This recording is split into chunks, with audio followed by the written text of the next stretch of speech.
50,000 rupees for a Xiaomi phone? What was Xiaomi even thinking? Well, these are the questions you've been asking us, and today we'll try and answer that in our review of the Mi 10 5G. Now, before we go ahead, don't forget to subscribe to our channel and also hit the bell icon so you're the first to know whenever we push out a new video.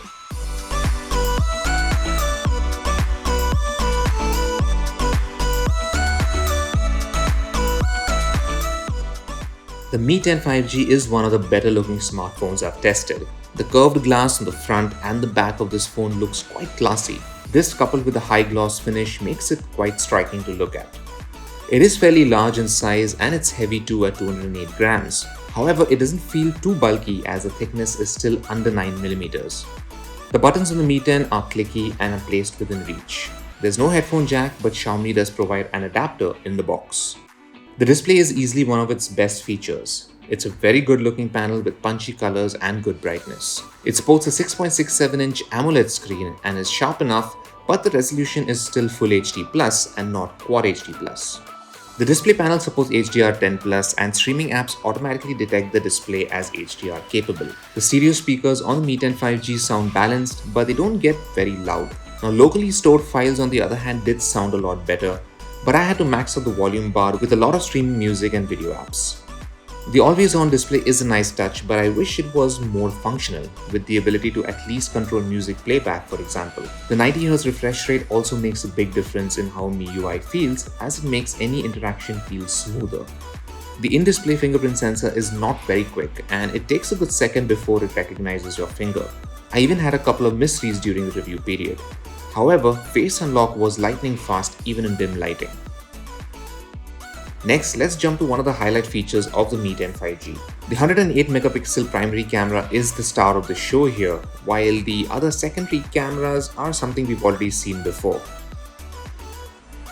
Now, the absence of a telephoto camera has sparked a lot of debate on social channels, and it might even come across as a weakness of the Mi 10 5G, especially when you compare it with other phones in this segment. So it's time to put the 108-megapixel sensor to the test to see if it can deliver images just as good as using a telephoto camera. And for this, we compared its output to shots captured using the hybrid zoom capability from the Samsung Galaxy S20 Plus. Shooting at the full 108-megapixel resolution should generally give you much better results than using digital zoom on the Mi 10 5G. A 100% crop of this 108-megapixel shot of a car in daylight shows good details and colors, even though there's slightly lesser detail in the shadows. The 10x digital zoom shot taken with the Mi 10 5G in photo mode is brighter, but there's also a lot of color noise and artifacting in the textures. However, the Galaxy S20 Plus offers the best image quality here at 10x zoom, making it almost impossible to tell that any enhancement was even used. In low light with a similar frame, both phones struggle to deliver usable shots. Even with night mode on the Mi 10 5G and the S20 Plus, the shots taken at 10x zoom don't look very appealing. The heavily cropped output of the 108-megapixel shot looks the best in this case, well, relatively speaking.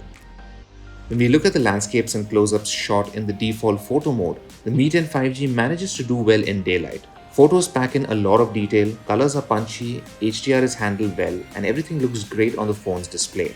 However, when I checked samples on a laptop and zoomed into certain areas, I did notice a few issues. Even on a bright sunny day, landscape shots in particular had visible grain at the sides of the frame. This is even more noticeable if there's a shadow or darker colors here. Now, finer details such as the leaves on a tree can look mushy, and moving objects like, let's say, a bird can sometimes leave a ghost image. Close-ups fared better, but colors can look wildly exaggerated depending on the light. Turning the camera's AI off helps a bit here, but not always. For example, the actual color of the flowers in this shot was light pink and not this dark hue of pink that was captured. Low light shots are decent but not great. Noise is suppressed well, but photos are generally darker than ideal with heavy contrast. Night mode helps fix the exposure and also brings back some detail, but the final result varies depending on how much light is really around. In other words, don't expect Google Pixel level night mode results. Sadly, night mode only works for the main camera, so wide-angle shots and selfies look quite poor in low light. Speaking of which, the wide-angle camera delivers pretty good results in daylight. Details are noticeably weaker and focus is softer compared to the primary camera. The macro camera is once again only really useful if you have enough light around, but you can get some interesting perspectives. Honestly, Xiaomi should have just given the wide-angle camera autofocus instead of using a dedicated macro camera, but then again it wouldn't be able to use the quad camera buzzword, would it? The depth camera does a decent job when you use portrait mode. The level of background blur can also be adjusted. Coming to the selfie camera, we have a 20 megapixel sensor here that shoots at the full resolution all the time without any oversampling. During daytime, selfies look great as long as you don't zoom in too much. When you look closely, skin textures tend to look a little blotchy. Portrait mode works well with decent edge detection. Selfies also look decent with good ambient lighting at night, but without it, the results aren't too favorable. Xiaomi is making a big push for video with Mi 10 5G, touting 8K video recording at 30 FPS, the ability to use log mode and full manual controls for video as well. We found the image quality to be pretty good during the day, and even in low light we didn't really notice too much noise when shooting at 8K. Now there's no stabilization at this resolution, but that's okay. However, keep in mind that 8K footage will eat through your storage very quickly. For instance, a short clip of around 25 seconds or so takes about 337 MB of space compared to a 4K clip of a similar duration which roughly takes 170 MB. At 4K resolution, the stabilization is superb during the day, but colors are heavily saturated and the color tone is also a bit too warm for our liking.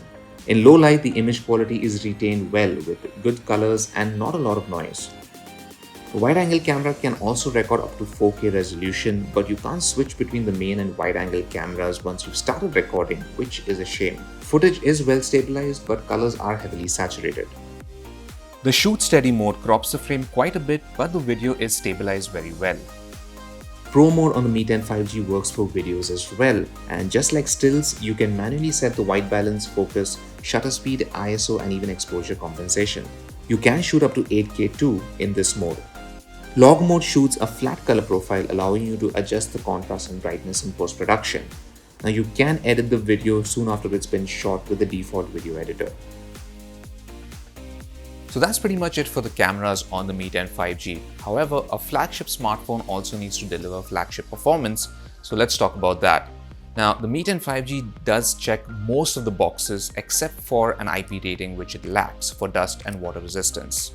The Snapdragon 865 is a powerful chip and I had no issues with app performance.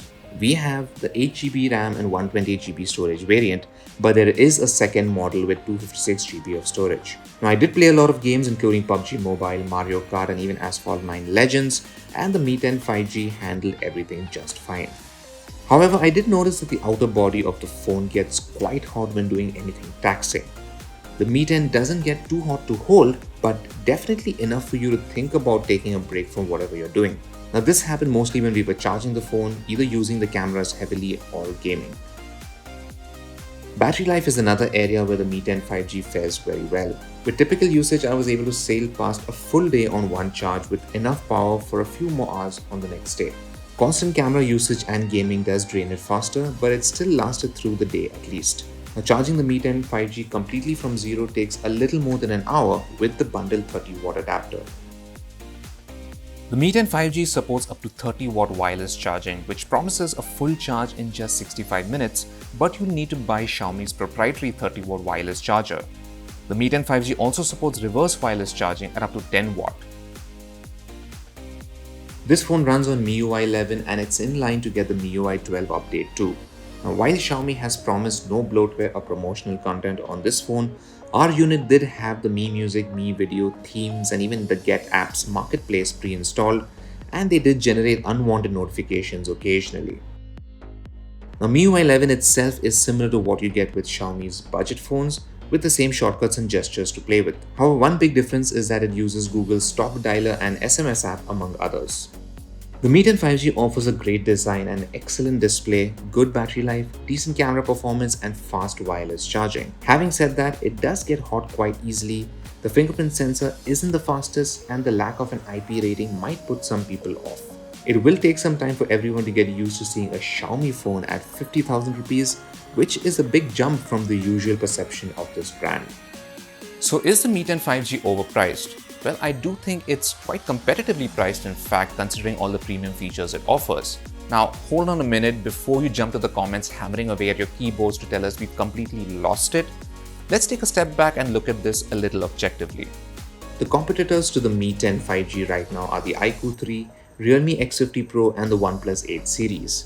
Now the iQOO 3 and the Realme X50 Pro offer good value if all you want is a Snapdragon 865 chipset. However, they don't offer features such as wireless charging and even a 108 megapixel camera.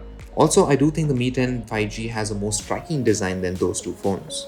The OnePlus 8 and the 8 Pro are probably the Mi 10 5G's only real competition right now and are also pretty evenly matched in terms of features and specifications. We've yet to test either of these phones, so we'll reserve our judgment until we do that. Overall, if you don't care about having a Mi badge on a 50,000 rupees smartphone and simply want good specifications and features, then the Mi 10 5G is actually really worth considering. So let us know what you think. Would you be willing to spend 50,000 rupees on a Xiaomi phone? Let us know in the comments below. Thanks for watching this review, and as always, for everything tech, log on to gadgets360.com.